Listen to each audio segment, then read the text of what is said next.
Welcome to Paradelphia Radio. This is Rick Pruitt once again here on the Toxic Radio Network with a host, Toxic Mike, in studio.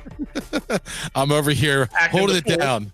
Holding it down here in the Toxic Radio studio because somebody has to do it, and somebody has to drink all the alcohol here. Yeah, well, we'll be there soon. And Miss Jenna B coming to us live from Salem County again. Hi, I am relaxing. You look like you're relaxing. Did you take medication before the show? Like, you look really chill. I wish. You wish. No, I am just high on Jesus. Does Jesus get you high? Is that a thing? I guess it does. I mean, if he makes marijuana, I mean, he made the plant, right? And he makes shrooms. I mean, so Jesus kind of does. Whatever way you look at it. This is a whole other show. That's a whole other show. Look, Jenna says things sometimes it kind of just opens your mind a little bit. And you're like, you know what? If there is a Jesus, he's a Jesus. There was a Jesus. It's historic. It was historically proven that there was a Jesus, and he, regardless of what you believe, he called himself the Son of God. So. Mike, you know that noise you hear right now are the worms crawling all over after you open the can. Yeah. And by the way, everything she just said is 100% true. I will agree with everything that Jenna just said. So there you go, Jenna. So tonight we have a very special show here. We actually have, believe it or not, for the first time, and I can't tell you how long, we have an interview lined up. And for the first time ever, we're doing an interview here on StreamYard. Yes. This is the first time? It is, yeah. Oh. Yeah. I mean, we did. I mean, and people need to go back and check out this episode. We did have a first, at least for me, to experience was Jean. Who did she talk to? Oh, that was her guardian angel. Right. Yeah. And whatever. Spirit guide. She spoke with spirit guides, and spirit guides actually spoke through her on a previous episode. Go check that out after this. Obviously, don't about a month ago. Yeah. But it was actually pretty damn interesting. I liked it a lot. So tonight we're not talking spirit guides. Tonight we're talking cryptozoological issues and our topics, and specifically werewolves with our guest. And our guest is in studio here with us now. His name is Ronald Murphy, and Ron, basically he looks at the world of cryptozoology in a unique way. He kind of looks at it in a multidisciplinary perspective, in which he views things that go bump in the night kind of as archetypes. He's investigated Bigfoot along with other cryptids throughout the U.S. and Canada, in the United Kingdom.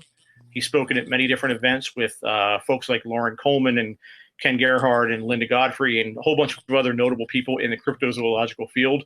He's been at Mothman Festival. He's been at Michigan Paracon, CryptidCon. And basically he has written over 8 books on the subject of the paranormal and cryptozoology, everything from mermaids to vampires to ghosts. And tonight's topic, and the book we're dealing with tonight mainly, is going to be his book on dogmen. And so I want to welcome Ron Murphy into studio. Welcome to Paradelphia, Ron. Hey, thank you, friend. I appreciate it so much. I'm very flattered to be here. And the studio looks great, by the way. This is awesome. We built that ourselves.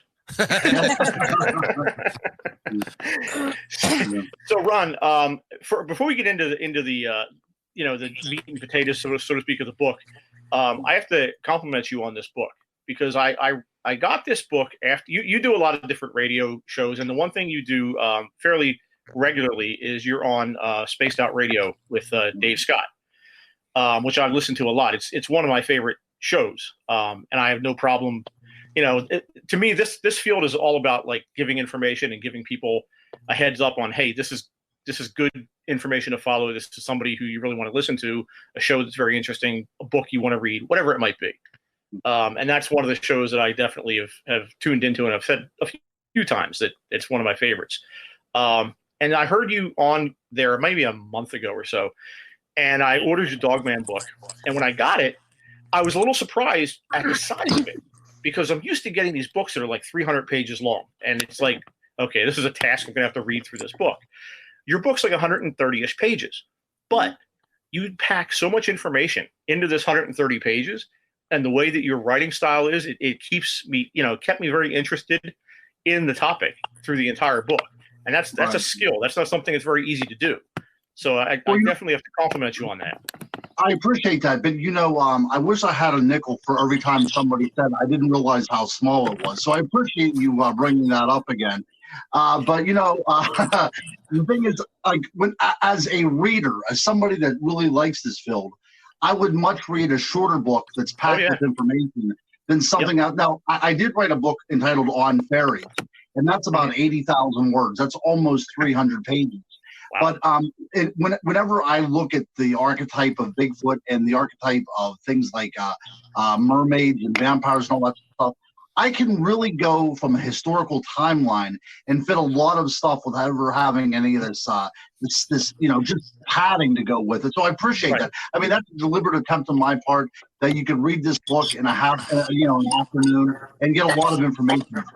Yeah, absolutely. Yeah. And as I said, that was, it wasn't meant as anything but a compliment. Like I got this book and thought, thank God I can read this in a day or two, and I'll have to dedicate a week to reading this. And you're right. Like half of those 300-page books are filler stuff. Yours is like all information, all facts, all, important information and relevant information all the way through. Excuse me. So this book about Dogman, the first question I have, and it's kind of maybe a semantic thing, but when I read Dogman and when I got into the book, you started talking about werewolves. Do you see a difference between the two, or are they one and the same? I think whenever you talk about Dogman, that's something that's uniquely American. But if you examine the characteristics of what a Dogman is, you're basically talking about what has been known for as a werewolf over in Europe for hundreds of years. So I was trying to bring in a very North American vernacular into it and try to see what kind of a character that this represents. Now, if you would go with Dogman, that's something that you would find up in the Great Lakes region, like Wisconsin, Illinois, places like that. That's where that term had come from. But we're talking about one and the same. What seems to be unique, though, about the idea of the Dogman is this something that's not necessarily a transforming creature. It's something that's always in that particular state of being, although we do have instances where these Dogman creatures are seen to transform. But for the most part, when we talk about the character of the Dogman, we're talking about an animal, a bipedal, upright, a canine type of creature. Right. Now, your book is interesting for a lot of reasons, and one of them is that you basically take us on a journey through history, and the history of the folklore, and possibly the reasons why this folklore began, where this archetype began. And I thought it was very interesting. Near the beginning of your book, you kind of start out literally like, 30,000 years ago or something like that, at the time of the Younger Dryas. And you have a theory in here that I've actually never heard before that I found incredibly interesting as to where this all began, where this idea of the Dogman or the walking canine began. Can you fill us in a little bit about that? Well, sure. From a perspective on human evolution, the Younger Dryas, and a lot of people don't talk about this, this is the geological period that happened very, very quickly over the course of decades rather than hundreds of years. And it lasted for maybe 1,000 years, 500 to 1,000 years. But it was a time of climactic instability. It was a little ice age. So as the glaciers were retreating, everything was hunky-dory for thousands of years. There was some rudimentary farming going on. Animal husbandry is going on. Then all of a sudden, within decades, the climate changes, and we go from a stable environment where people were actually building civilization up to a hunter-gatherer culture again. So a lot of the things that we had been doing previously were now being forgotten. They were forgotten. So we had to kind of reinvent who we were. And my theory is that in this very tumultuous period in our human evolutionary arms race to be who we are today, we actually had to go out and learn from the environment on how to hunt. And I think that we were in direct competition with wolves. I think we learned a lot of our techniques from the way wolves communicate with each other. But I also think when we talk about the idea of the Younger Dryas period, throughout the world, and I'm talking about everything from England the whole way to Israel, that we find a lot of cannibalism at this particular time too, because humans are a lot easier to hunt than a mammoth. So we have a lot of cannibalism going on. So my theory is that all these kind of lessons that were learned from wolves that were hunting in packs, that certain individuals, certain groups would adopt that behavior as well too, and hunt humans. So I think the idea of the dogman, and I borrowed this a lot from the idea of the berserker as well too, which is actually, starts about 500 or 680. So we're talking about thousands of years in the future. But if you look at it from an anthropological point of view, the idea of somebody putting on the skin of an animal and assuming those characteristics is something that's really part of who we are in our human lineage around the world. So I would think that during the Younger Dryas period, people were doing the exact same thing. And I think a part of our collective unconscious probably remembers that, out of the night one time, a pack of bipedal, bipedal creatures, basically people wearing wolf skins, attacked a village and preyed upon those people there. And I think that really kind of made an imprint in who we are, and it's something that we've never forgotten.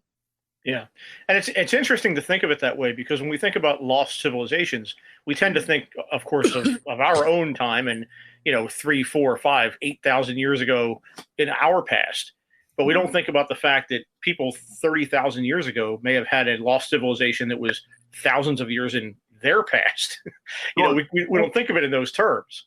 And I think that that's another good point as well, too, because I touched on it briefly in the book. In the Caucasus Mountains, in present-day Russia, there are archaeological digs going on with these enclosed habitations, human habitations, that go back, to the time of Stonehenge. So we're talking about a very ancient, sedentary civilization that was being built that was all of a sudden abandoned, and that was because of the climate. You can't stay in one place whenever the climate changes. You have to follow animals, and it really kind of it kind of impacted me to the point that you could imagine people leaving wholesale these little burgeoning cities, leaving these places, and then people coming on to them 100 years later and not having any oral tradition. And it was like coming upon a lost city. So it's very possible that we talk about places like Atlantis, that we're talking about that kind of rediscovery of who we were, coming across the remnants of humans that went before us, but we have no rationale for why it's there. Right. Now, one of the things that comes up often with Dogman and werewolf sightings or folklore, they often involve death and or graveyards. And you address that in the book as well a little bit, or more than a little bit, in fact. You kind of tie that thread through a lot of different histories of a lot of different cultures throughout history. Can you speak to that a little bit and give a little bit of an explanation as to where that came from? Oh, sure, absolutely. And I do have to apologize because we are having a floor installed downstairs. So sometimes you'll buzzing going on. We had a pipe broke and all that kind of stuff. So if I go every now and then you hear a little bit of buzzing behind me, it's not that I'm a beekeeper or anything, but that's somebody downstairs running some tools. I don't think it's going to be much of a problem. But no, one of the characters that I point to in my book is the character of Anubis, which is basically the penultimate dogman. It's always seen in this human form with a dog's head. Now, Anubis is this kind of psychopomp, this kind of deliverer of souls to the afterlife. Now, the reason why he is depicted in the way that he is because this particular jackal would be something that would be seen around graves in ancient Egypt, and they would be, preying upon the dead body. They would be feeding off the bodies, and I think that all cultures around the world would have that. That these or coyotes or wolves or jackals would go to places where people were buried, and it would basically, scavenge off of bodies. And part of who we are as humans, we don't want to think that people that we cared about and buried is being, eaten by these kind of predators out there. So we instead personify these creatures as conveyors to the afterlife. Again, these are my opinions. These are conjectures that I came up with. These are educated guesses on my part. But I think that it makes perfect sense whenever we talk about that stuff. Now, if you look at the classic North American dogman from Native American cultures around the Great Lakes, those creatures are often seen around the effigy mounds. And, sometimes they were Indian burial mounds, and sometimes they were just effigy mounds in the shape of different things. But you see this kind of dogman behavior in these places that were considered sacred or set apart from the rest of civilization. But that's where these things are. Actually, there's a lot of Native American cultures that say that these creatures are protectors of those to keep any kind of vandals or grave robbers out of the place. So it depends upon where you're at in the world. Even in Europe during the Middle Ages, things like the church grim or the black shuck was often seen around churchyards where people were buried. And I do feel that it was a way for human beings to cope with the idea that their loved ones who were buried were being dug up from their graves in the middle of the night, and their arm was being carried off back to a den to be feasted upon. It was better to make it part of the thing that you personify these things as some sort of character that's a protector rather than a scavenger. Right. Now, have you in listening to stories in modern times, in our lifetime, have you come across a lot of stories of these creatures being sighted in or around graveyards, or is that just a historical perspective? Oh no! I mean, even today, and I will tell you, it's rather difficult to talk about these kind of things because so many people, don't believe them. But the idea that people out there still believe that they transform into a werewolf is I'm not going to say common, but it's a prevalent idea. Whichever stance you go on it, whether it's a mental illness or whether somebody's able to actually, transform. But there's an area where I live at, probably only about 15 miles away from my house. And it's a very secluded area. It used to be a fairly good sized town. But after the Johnstown flood came through, I'm in Western Pennsylvania. After the Johnstown flood came through, they decided to make it floodland. So there's nobody there. This is a flooded out area with probably maybe several hundred acres where nobody lives and very few people go. There's only one way in and one way out, and that's the same way. There's one trail through it, and that used to be the old train track that went through there. That's been converted over to rails to trails. But this area is a very desolate area. And what is so unique about this is we have a lot of werewolf reports from this area. About a decade ago, I went down there because somebody had claimed that he was transforming. He felt as if he was going to be transforming. His father claimed that he was a werewolf.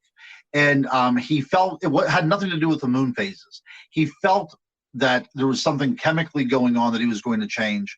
So the mother would lock the father down in the basement, chain him to something, and then the mother and the son would leave for a period of days and come back after the transformation happened. Now, the son believed that he too carried something like that. The son believed that he too was a werewolf, and he felt a transformation coming on. And in order to avoid killing anybody, he went to the most desolate area that he could go, and that was this particular area. And while he was down there, he claimed he encountered another werewolf that also did the same thing. So this area has a lot of werewolf sightings going back at least 50 or 60 years, which is very strange. So I was down there one evening, a part of a research. We had a research team with us, but it was me and it was another gentleman who were actually out in the woods. Mm-hmm. And what is so strange is there's a graveyard there, and the oldest gravestone probably dates to the late 1700s. So this is a very, very old place. But when we were down there, something very strange happened. There was something that was on the side of the path that was following us. It was kind of shadowing us. We didn't see it. The fellow researcher and I did not see it, but we could tell. For some reason, we knew that it was something that was predatory. We were being stalked, basically. And something came to our mind that whatever this creature was, it had these orange glowing eyes. it was on all fours that could easily go to 2 legs, and we could have this sense of teeth. Now, whether that is some sort of infrasound going on, some sort of implantation of some sort of, memory going on, whatever the case was, I have no idea, but this is what happened to us. But what was strange is that this area is so dark, there's no ambient light at all, that we were lost with this thing following us. And getting back to the cemetery, is the cemetery that's up on the hill. I heard somebody call my name from up in that area, and that's how we found our way back to the trail that we needed to find. But again, associated with the cemetery, also, this idea that, was there a ghost involved? Was this a ghostly apparition of some kind? I'm not sure. But it just seems strange that we were going down there to investigate a possible, werewolf encounter. And then we are being stalked by something that was growling at us that we simply cannot describe.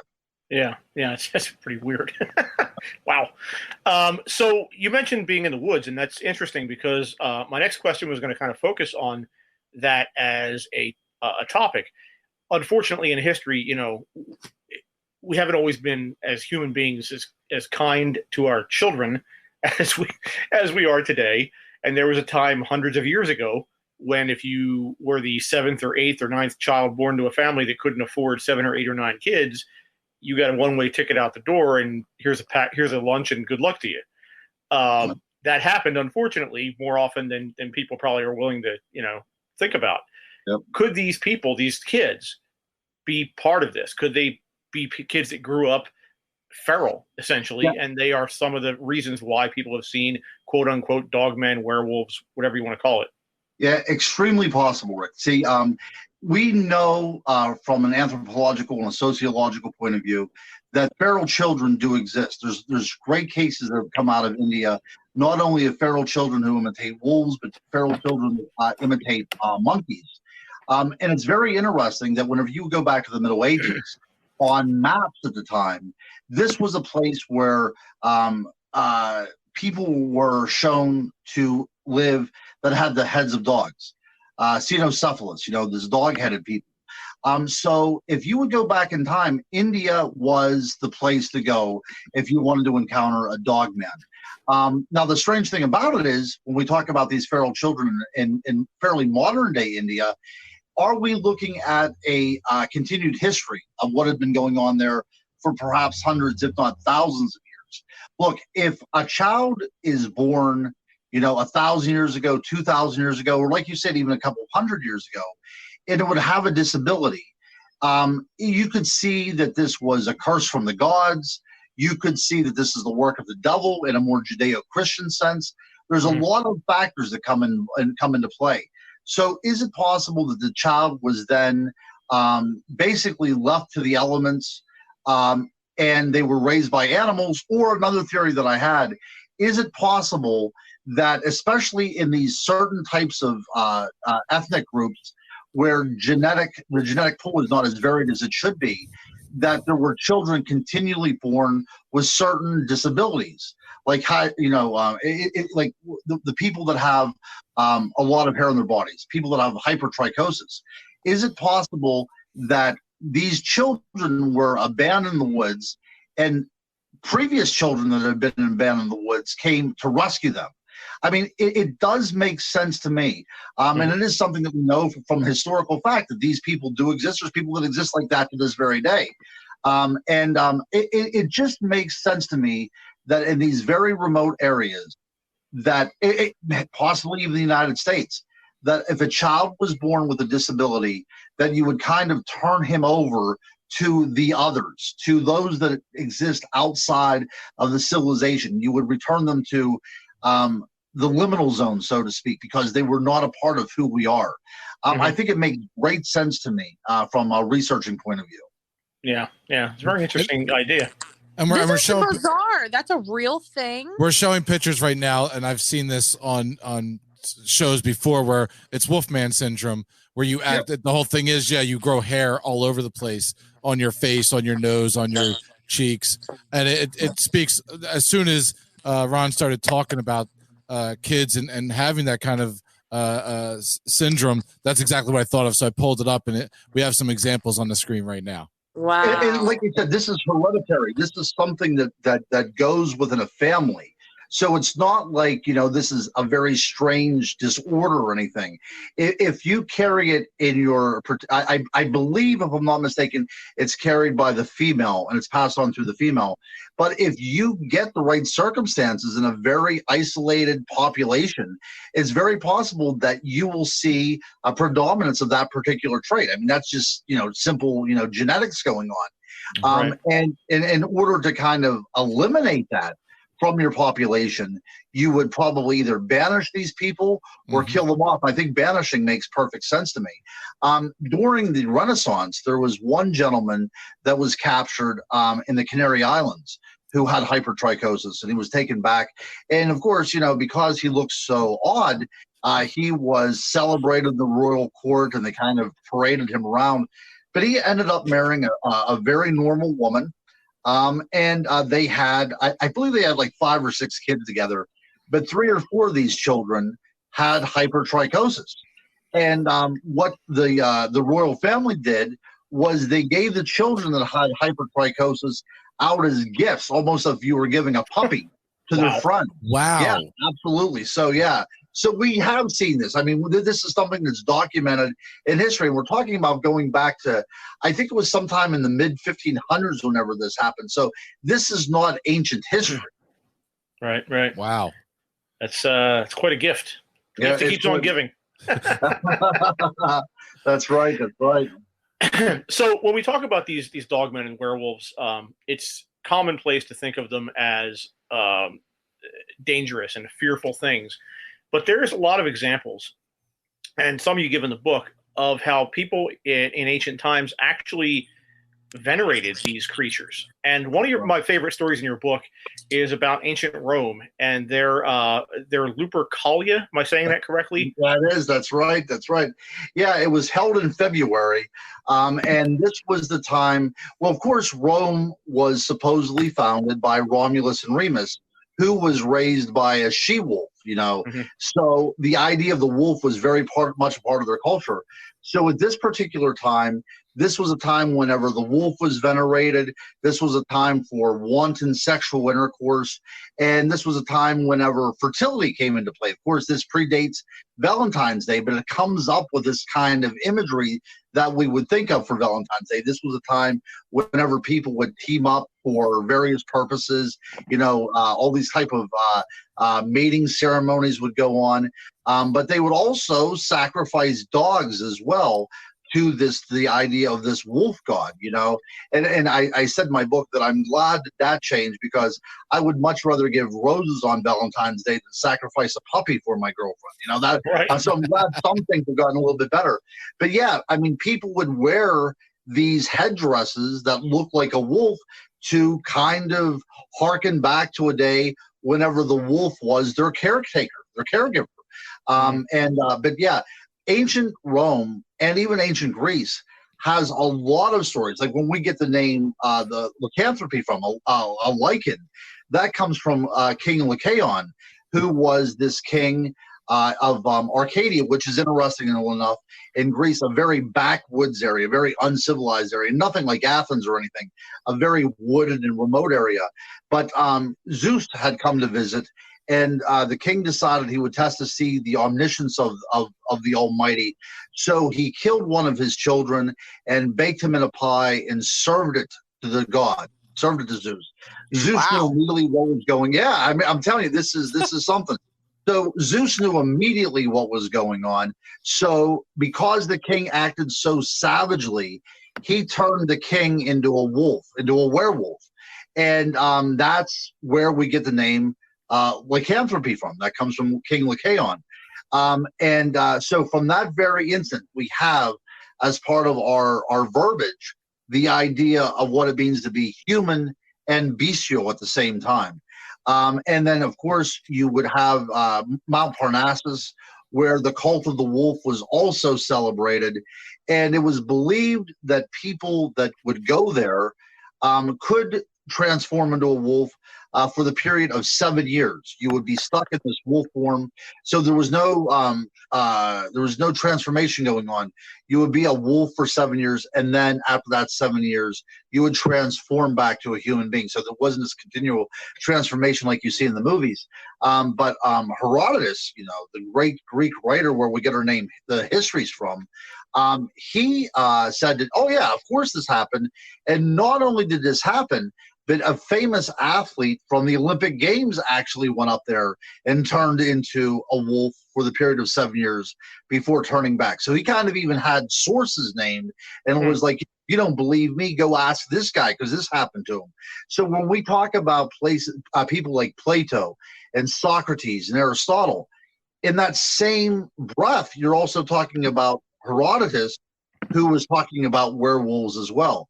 Look, the age of reason, the age of enlightenment, back in, the mid 1700s, whenever George Washington was fighting the French and Indian War on the side of the British, over in France at that exact same time, there was something that may have been a werewolf who killed over 110 people. This is documented. This is something that's not made up. This isn't some sort of morality play that takes place in the Middle Ages. This is at the same time George Washington was establishing this, the foothold in this country of what was going to become America. And that's what is the Beast of Gévaudan, which has never been solved to this point. Actually, it was such a terrible thing that King Louis, who was, of course, tied up in this major battle, the First World War in history, he actually sent his royal huntsman out to kill this beast. And one was killed. There was one creature that was killed, but it had rotted so badly, by the time they got it back to the royal court, they had to bury it, so there was nothing left of it. But it's interesting because the character that shot this Beast of Gévaudan, his name was Jean Chastel, and guess what he used to kill the beast? A silver bullet. And that's the first time that the silver bullet comes out in history, because silver was one of these types of tools against evil, nefarious creatures. You could use this against fairies. You could use this against vampires. So why not use this against werewolves? But this is something that is 100% true. This definitely happened. And we kind of, as scholars, have to think about what happened. Now, a couple of things. We know at this particular time, people were trying to show how smart they are and how erudite they are and how civilized they were by having menageries, which was basically little private zoos. So one of the theories is that somebody either had a wolf or a lion or possibly a hyena, and it escaped and it started to eat the townsfolk. Extreme possibility, because this creature was described as having a black stripe down its back. Or, there was somebody that was transforming into a wolf. That's another possibility. Or from the cryptid side, is it possible that there was a remnant population of some sort of ice age creature, such as a dire wolf, made famous in the Game of Thrones on HBO? Is it possible that what was going on, because there was so much, poverty going on in the land because of this war going on, is it possible that out of the mountains, in the French Alps, that one of these creatures, a surviving populations of these creatures, decided to come on down to prey upon the townspeople? Another possibility. But the Beast of Gévaudan is one of those great hallmarks in cryptozoology, because we have never figured out what it was.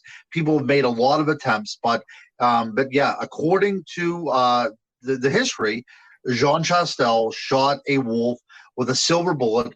They had it mounted. You can find some artistic representations of what it was, but it looks nothing like a typical wolf, nothing at all. It looks like something either prehistoric or something that, is, out of the Twilight Zone. There's really no in between on these things. Yeah, you give a couple examples in your book, bear dogs and this thing called a wahina. Yeah, right. And those, I pulled up as I'm reading. I had no idea what these things were. So as I'm reading your book, I kind of Googled these animals and saw images of them. And yeah, like it's one of those things where, we have had that happen in the past, where the coelacanth fish you've mentioned is something that people thought died out millions of years ago, and lo and behold, 80 years ago, there's one swimming in Madagascar or wherever that was. Yep. So these things happen. And that's right. For one of these to survive, or a population of these to survive in a wooded area, heavily wooded area, it kind of goes back to the Bigfoot thing. Like, there's a lot of woods out there, and we haven't seen hardly any of it. That's right. And even going back to the Native American folklore and legends, look, these things, with the things that we call dogman, they might not be flesh and blood animals now, but they were so a part of the First Nations and Native American folk traditions and world traditions that I think that they probably did encounter something like this whenever they crossed the Bering Land Bridge, or whether they migrated from Europe as well. Whatever happened, I think whenever they came into this new world, they brought with them the memories that haunted them back in Asia and Europe, and also meeting new nightmares in this new world as well. And putting this all together, you have the perfect storm to create this archetypal character, which we now call the dogman or werewolf. Yeah, it's interesting. And it's funny how these things kind of flip-flop through history, because dogman bad, dogman good, dogman bad. It kind of flip-flops as you go on through time. And one of the things that you address in the book is how once you got to the medieval period, and people became very, very, very hyper-religious, all of a sudden it became like they were looking for anything, any kind of reason to find evil somewhere in their midst. So the dogman all of a sudden became a threat again. And not just that, but if you were unlucky enough to have certain traits about your physical body, right, kind of like the Salem witch trials, where they look for anything, the witch's marks and things like that, was your bad day, Yeah, if you had a unibrow, that was a sign that you might possibly be a werewolf. If you grew hair on the palm of your hand, if you were a redheaded person, look, redheaded persons have been persecuted throughout time. In the Middle Ages, if you had red hair, you could be a werewolf or you could be a vampire. Whatever, it wasn't good. You don't have a soul, first of all, but you're one of these creatures of the night. Yeah, absolutely. But what also happens in the Middle Ages is that this is a time when people, I believe, with very true psychological problems are now demonized. This is no longer something that is not an illness. It's a possession. So whenever we talk about werewolves of the Middle Ages, almost invariably, these are representations, especially in woodcuts. They're represented as a human being, usually a male, on all fours, with tattered clothing and disheveled hair. And that was an artistic way of showing somebody that was deranged. They were not, properly kept. They did not keep up to themselves. They were not properly groomed. So they were acting like an animal. And one famous woodcut has this person that's walking on all fours with a newborn baby in its mouth as the mother's crying from the door. So we know the Beast of Bedburg, Germany. We know that he would be classified as insane nowadays because he liked to prey upon pregnant women, and then he would eat the fetuses, which he called a dainty morsel. But he also preyed upon cows and goats and sheep. He truly thought that he was transforming into a werewolf, and of course the townspeople, burned him at the stake. But I think that what happens is we come to the Middle Ages, and although they were not called dogmen, this is whenever the dogman really kind of stakes a claim in the Western tradition, because these were not seen as people that were transforming into an animal. These were seen as people who were acting as an animal, because Satan had, Satan usually gives them some sort of gift, whether it's a belt or whether it's some sort of wolf cloak that you wear. Again, getting back to the idea of people wearing cloaks back in the Younger Dryas and preying upon people, he would assume the characteristics of the belt that was made of a wolf or the cape that was made out of a wolf, and then he would act accordingly. So, these people were taken out, summarily executed, but it's not until we get to Switzerland in 1692, the same year as the Salem witch trials, as a matter of fact. So something really weird was going on in the world this time. But they were doing witch hunts in Switzerland. And so as a part of these witch hunts was also rounding up the vampires and the werewolves. This is all part of the devil's, the devil's deed. So let's round everybody up. And there was this one man who was well into his 80s. And they rounded him up, and he was accused of being a werewolf. And he was set down at the tribunal, and he said, are you a werewolf? And he says, yes, I'm a werewolf. And, of course, the townspeople all cover their mouths, and, they're all aghast at this. He said, hold on a second. I got to tell you something. He said, I'm a werewolf of God, because according to this tradition, once a year, the gates of hell open up and lets the witches out. And in order for there to be some sort of protection of the innocent Christians, God had allowed these particular groups of people to transform into a werewolf to battle the witches. They believed his story. He got out with just a couple of lashings, but he was not executed in any way. This would make a great movie, I think. The werewolves of God. Yeah. But yeah, I mean, this was a common thought that some werewolves indeed were miraculously transformed by the Almighty himself to combat demons. That is some quick thinking on his part. It was a quick thinking on his part, but the guy, like you said, he's like 81, 82 years old, and, I'm a werewolf of God, and they let him go. They believed his story. Yeah. Now, this was also, the Middle Ages were also a time of experimentation with different herbs and medicines. Oh, yeah. So is it possible that this could be playing into this, where you had people ingesting hallucinogens and just, went crazy, LSD, whatever it might have been. Not LSD, right. But you know what I'm saying. Sure, yeah. Well, the berserkers, the Vikings, whenever we think about that, not only did they wear the bear coat where you get the word berserker from, they also wore wolf clothing and stuff like that. But we know that they also dabbled in psychedelics. That was part of the ritual of going into battle. Look, this was hand-to-hand combat. You had to go into battle with an axe and very little else and kill people in order to survive. That's the way it happened. So they would use any psychological advantage they could. So if they thought they were transforming into a wolf, or they thought they were transforming into a bear, they would also take hallucinogens to make them feel that way as well too. So if we would go back, not only, 1,300 years, but let's go back thousands of years. I mean, this stuff has been with us from the very beginning. So you can imagine people sitting around in a cave, what kind of things might have happened around the glow of the campfire as well, too.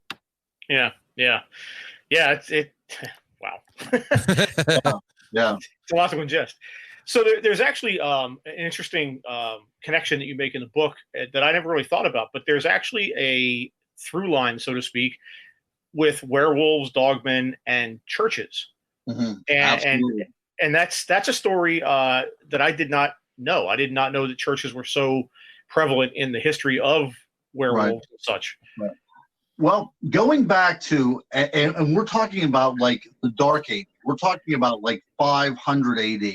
This was a time, a mingling of, Anglo-Saxon pagan religions and Christianity, trying to establish some sort of synthesis in these cultures. Rome had fallen in the West.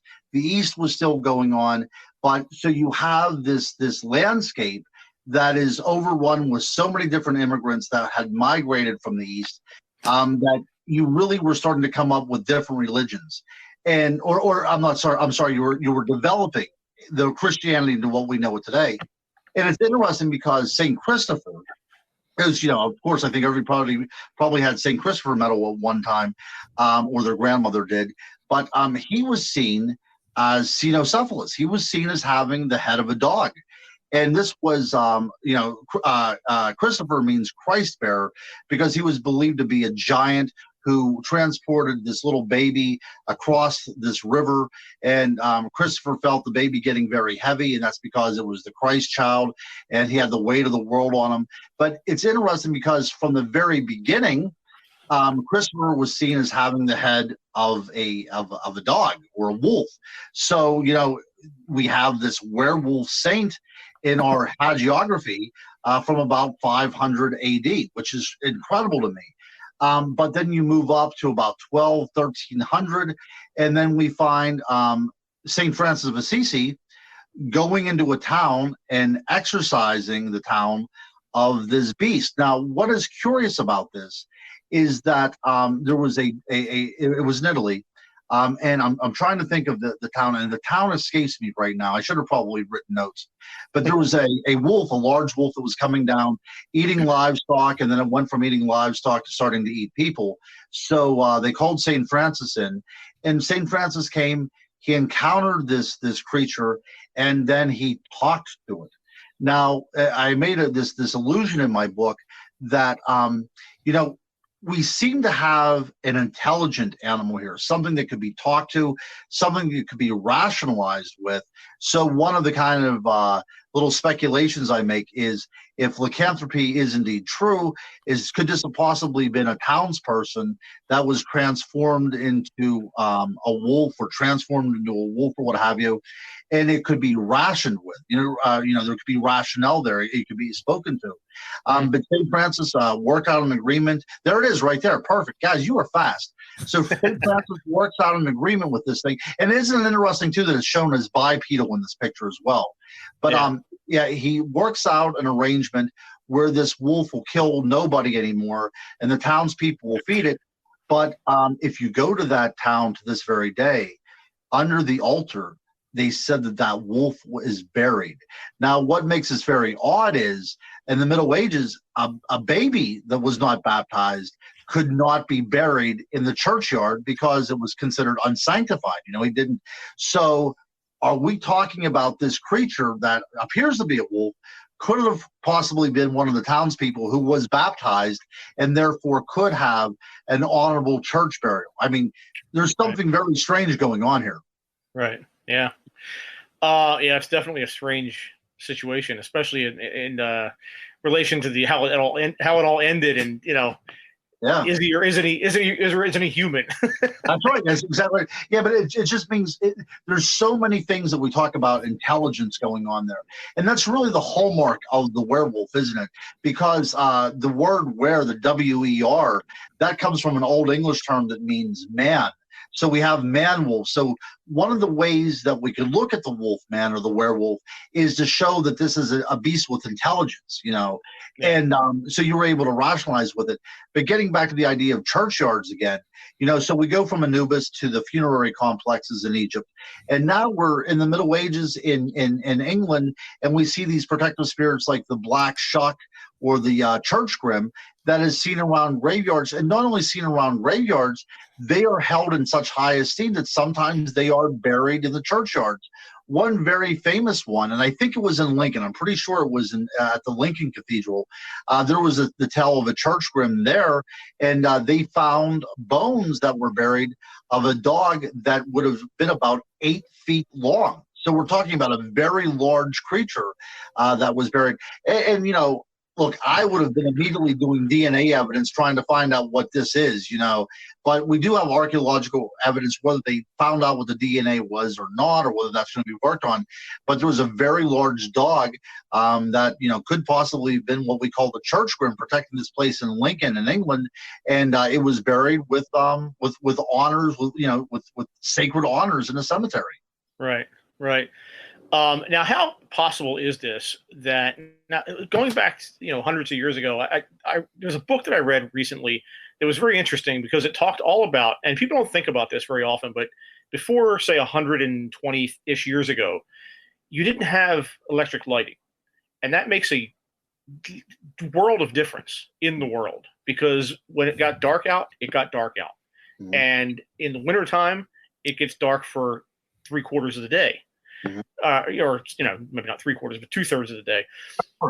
Depending where you're at, Yeah, depending on where you're at. Yeah. So you have this opportunity for someone to do nefarious things and commit evil acts, whether it's a serial killer or an opportunistic robber on a road or whatever it might be.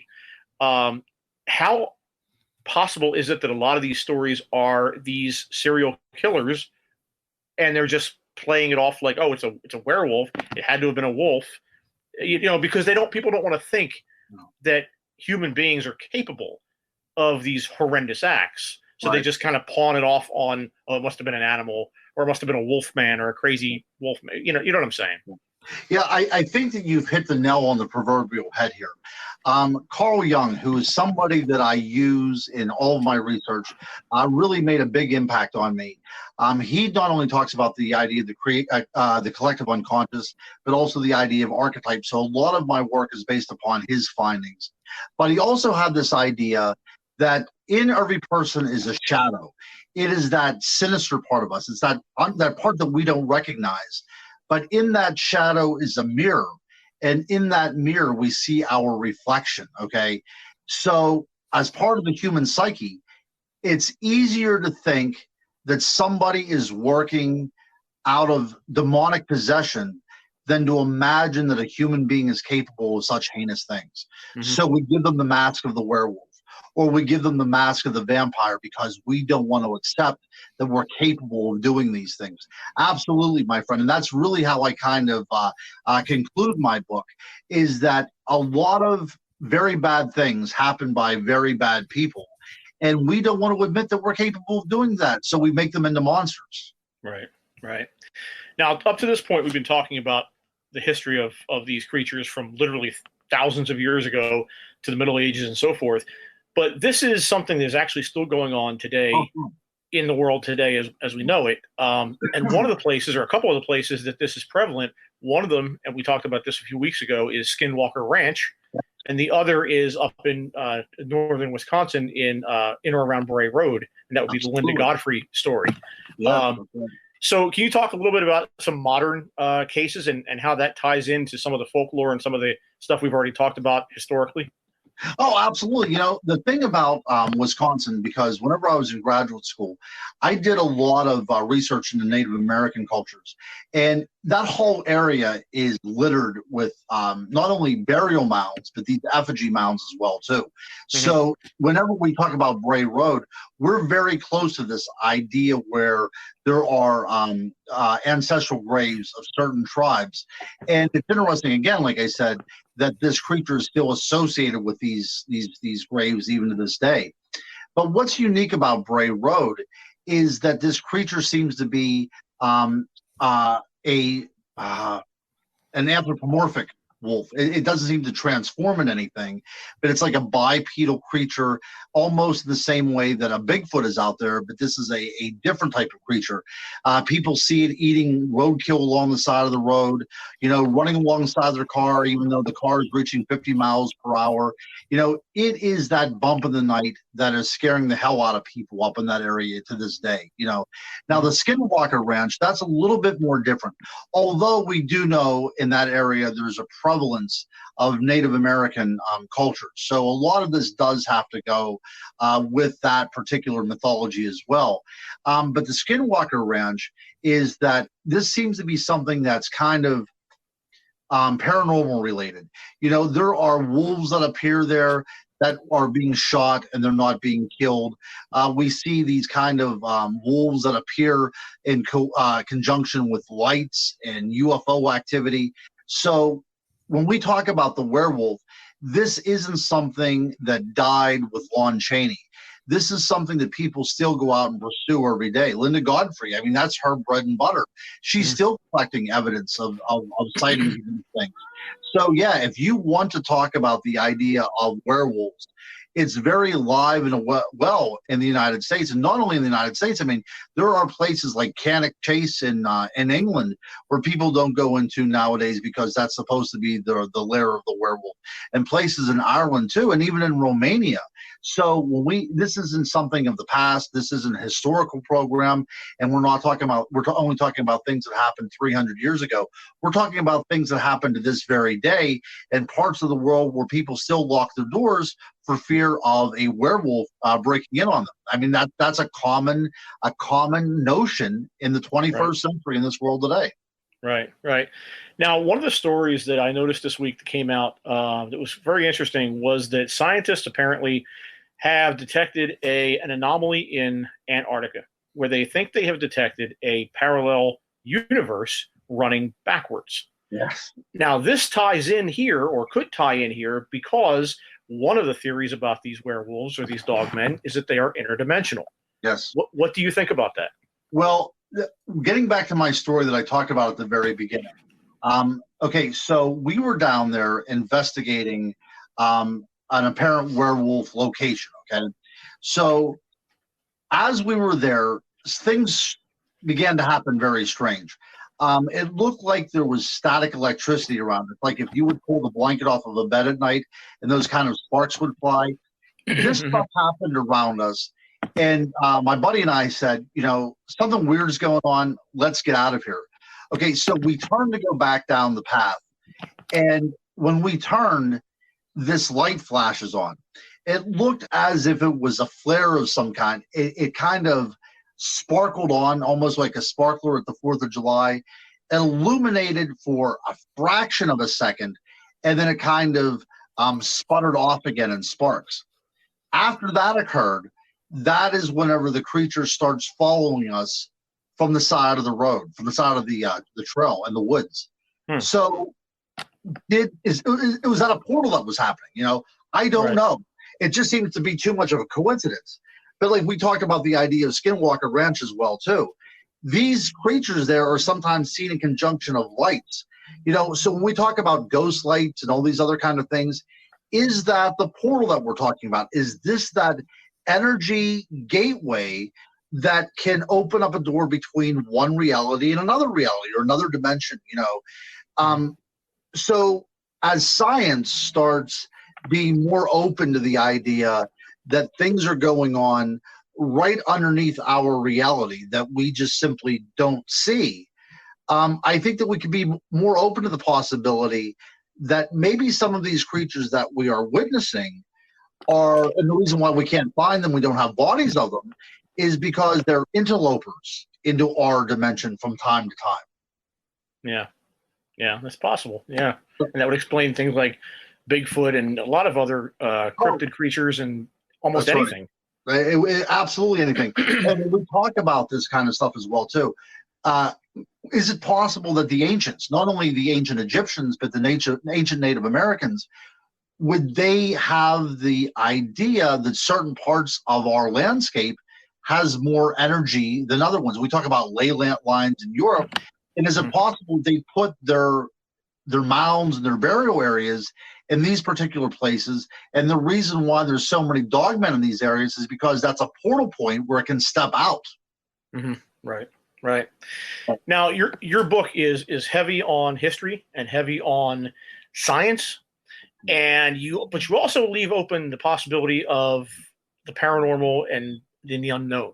Yeah. So I'm really not sure. After reading your book, I'm really not sure where you fall in this. I'm gonna put you on the spot here. What do you think?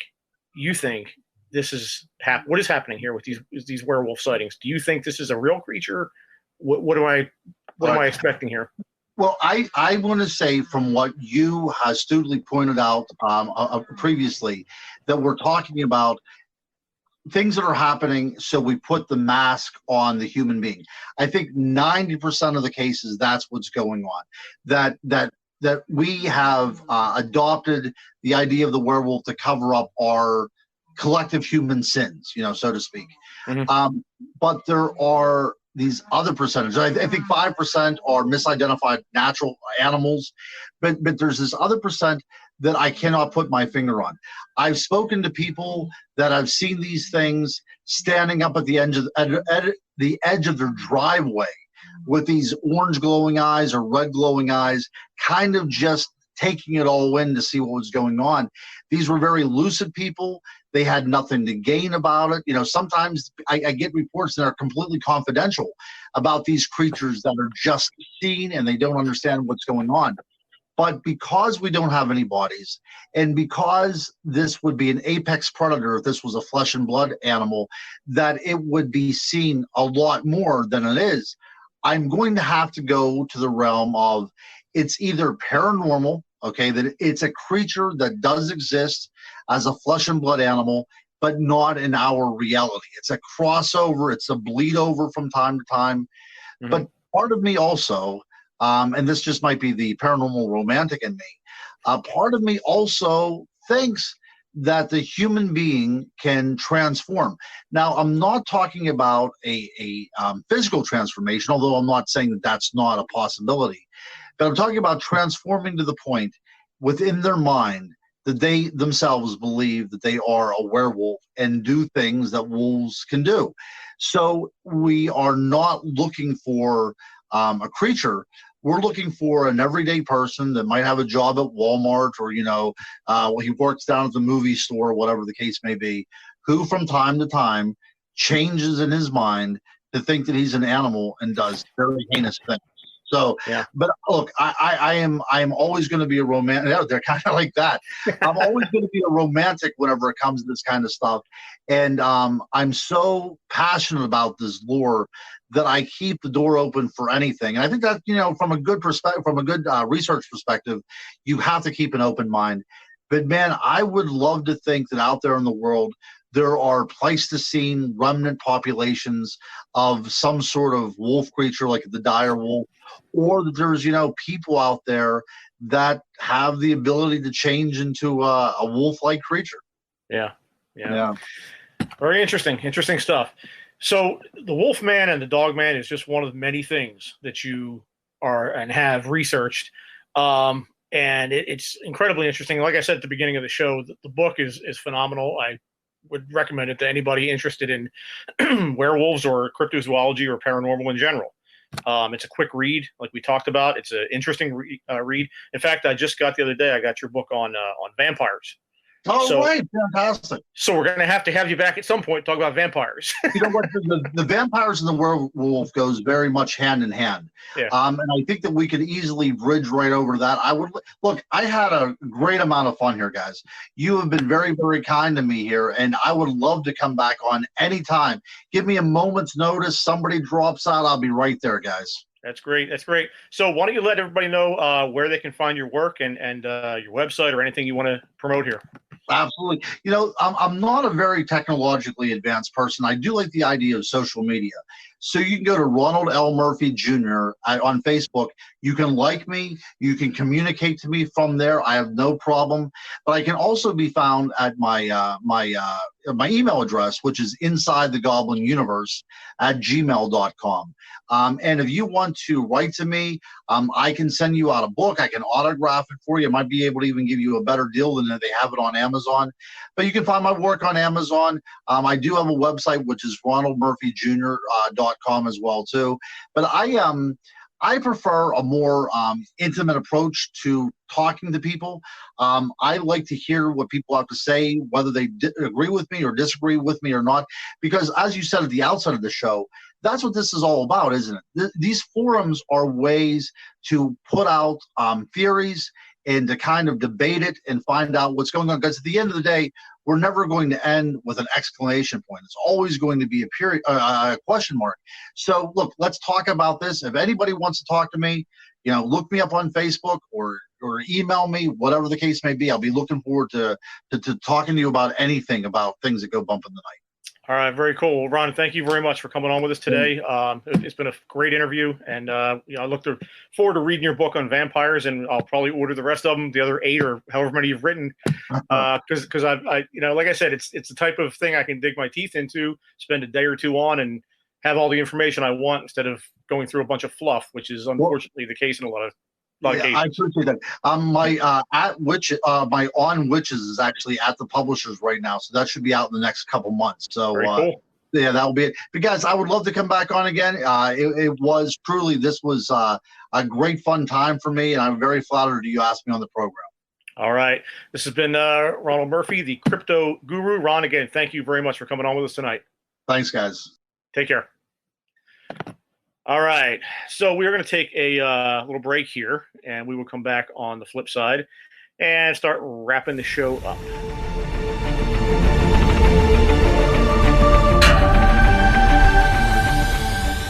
All right, we're back here on Paradelphia on Toxic Radio. And again, I want to thank Ron Murphy, the crypto guru, for coming on and spending the last hour with us. That was one hell of an interesting interview. Dude, that was like, so I'm be honest, and I am, quote, skeptic Mike. Some of the guests that you have on, some are really interesting. Some I'm like, what the hell is this person talking about? Ron was really, really cool, really down to earth. He didn't try to like overplay stuff that, you know, and when you said maybe this is just people like, you know, playing it off, he was right there with you. But he also like talked to other ways of, he spoke to like hallucinogens being a thing. Like he was open-minded about the whole way that this could happen. But I was over here Googling, I was able to throw up a bunch of stuff that he was talking about. But like things that they found, like these giant dogs that were like 8 feet long, like I didn't have a chance to pop that up on the screen, but the bones and stuff. And then you look at how far back in history this stuff goes.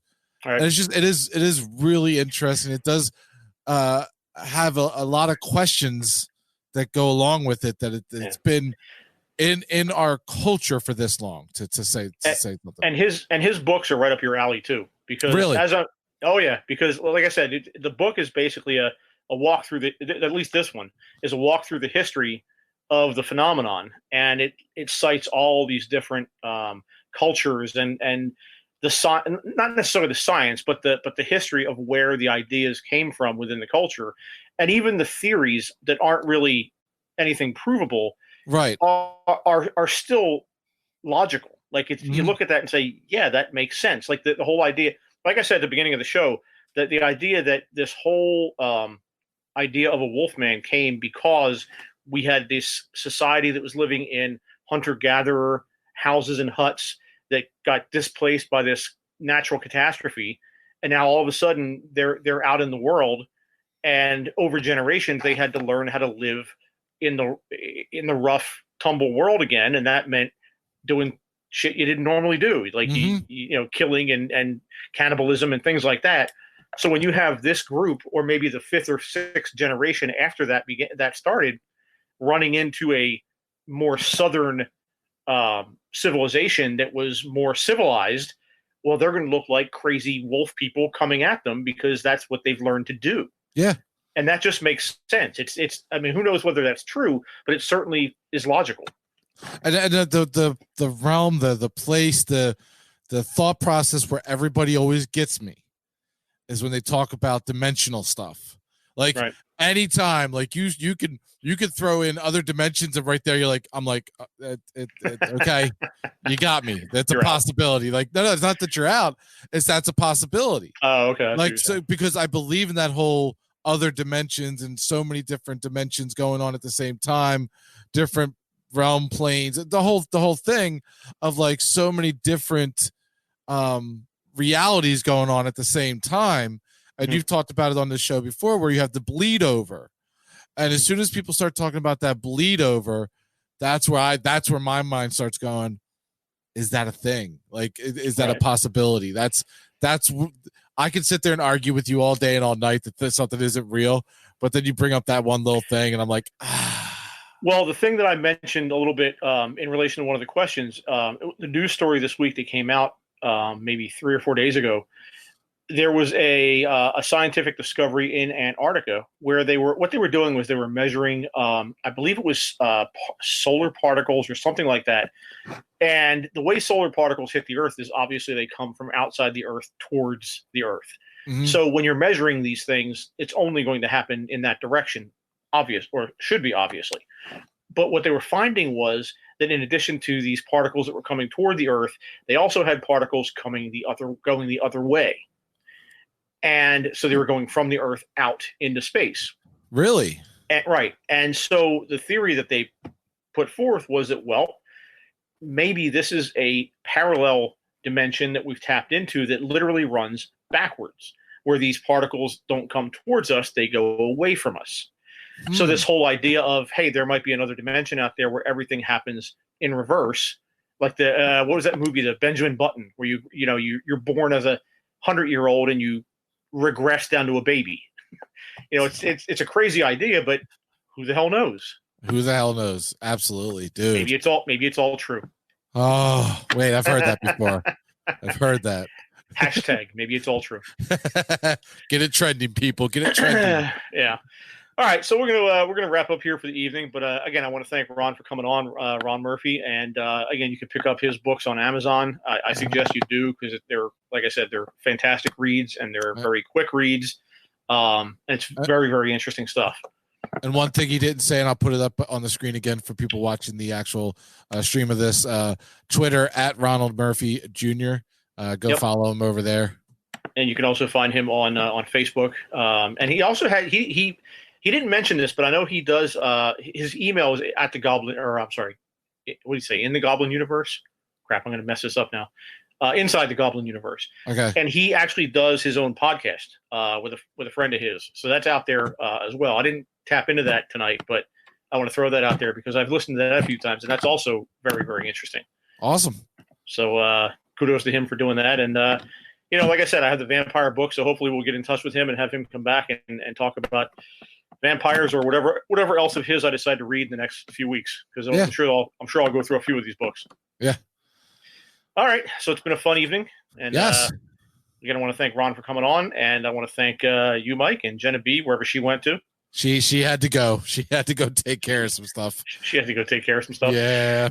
All right. That's all right. She'll be back next week, I'm sure. Yeah, she will. All right. So again, for Toxic Mike, for Jenna B, Ron Murphy, this is Rick Pruitt. This has been Paradelphia, and we are out of here.